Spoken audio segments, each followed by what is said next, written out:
So in Matthew chapter 17, Mark chapter 9, and Luke chapter 9, we see Peter, James, and John go with Jesus up on a high mountaintop.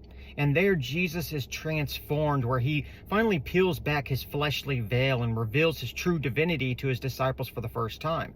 Well, what's so interesting about this passage to me is the fact that after this, Moses and Elijah appear to Jesus and begin speaking with him.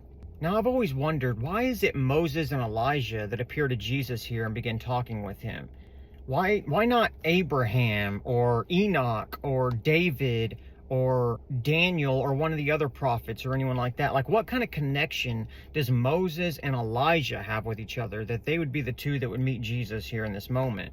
Because if it was, say, Enoch and Elijah that appeared here, then that would kind of make sense, since Enoch and Elijah are the two men in the Old Testament that never died and were taken up to heaven. So neither one of them ever died. They come back and they're talking with Jesus. That makes sense. Or if it was Moses and David, that would make sense, because they're basically the most popular and important characters in the Old Testament.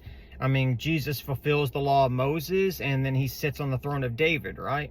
Or if it was Abraham and Moses even, that would make sense, because Moses gave us the law, and Abraham's kind of the father of the faith, so it's kind of two sides of that coin, right? But instead, we see Moses and Elijah appear to each other. Now, what connection do these two men have? I mean, they're both prophets, but that doesn't really make sense, because there's tons and tons of prophets in the Old Testament. It could have been anybody, Ezekiel, Daniel, Isaiah, or, whoever.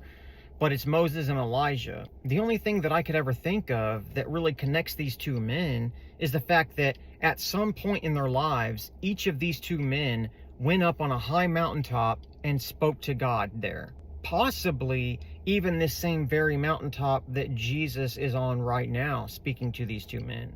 Now, if this is the case, then is it possible that Moses and Elijah are not coming to Jesus to speak to him here, but instead Jesus is actually stepping through time and going into the past and speaking to these men in real time in the Old Testament? Maybe these three disciples are actually getting to witness a timepiece in the Old Testament firsthand.